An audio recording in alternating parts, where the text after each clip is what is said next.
Budget को नहीं गृह निर्माण और नगर उन्नयन मंत्री सांबादिक सम्मेलन बालेश्वर ओडिशा सरकार गृह निर्माण और नगर उन्नयन मंत्री डॉक्टर कृष्णचंद्र महापात्र भारत सरकार आगत होइबा बजेट उपर सांबादिक सम्मेलन अनुष्ठित कर सूचना दैछथि।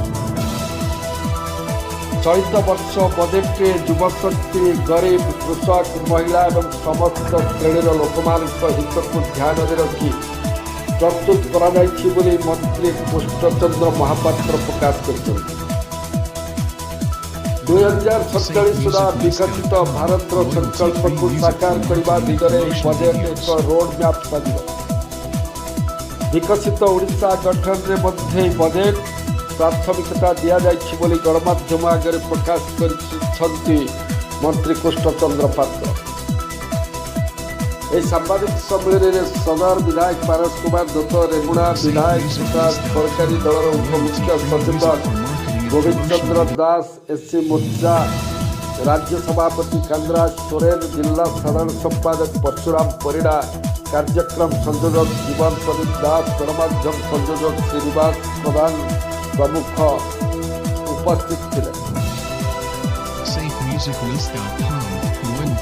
देखो निश्चित भाव में मु धन्यवाद देवी यशस्वी प्रधानमंत्री एवं अर्थमंत्री भारत सरकार को जो भाव में गत काली बजेट उपस्थापन है। ए बजेट रे साधारण चाषी ठारू आरंभ करी युवपीढ़ी आपण मानकर जिते माने चाकरिया एवं एमएसएमई क्षेत्र में चाषी जो देखिए सबु वर्गर सबु जगार सबु क्षेत्र में ये बहुत उपयोगी होती।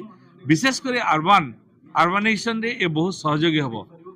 ये अर्बान मोबिलिटी कथा कहतु बा जो बड़ी सिटी इकोनॉमिक रीजन गठन कराला एवं म्युनिसिपल बॉन्ड आ द्वारा शहरीकरण वृद्धि एवं सहर विकास सहर इंफ्रास्ट्रक्चर वृद्धि एवं ओडिशा एथिरे बहुत लाभवान हम।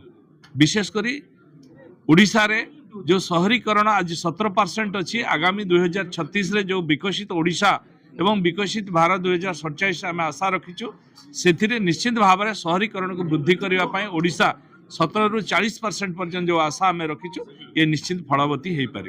किंतु सर नवीन कहले जे ये बजेट नैराश्यजनक देखो विरोधी दलर जहाँ कले भी से विरोध कथा कहे आपण मैंने सब जानी तेणु मान्यवर पूर्वतन मुख्यमंत्री सी जहाँ लिखि दिखते सी कहती तेणु सी कहे कौन अच्छे। धन्यवाद।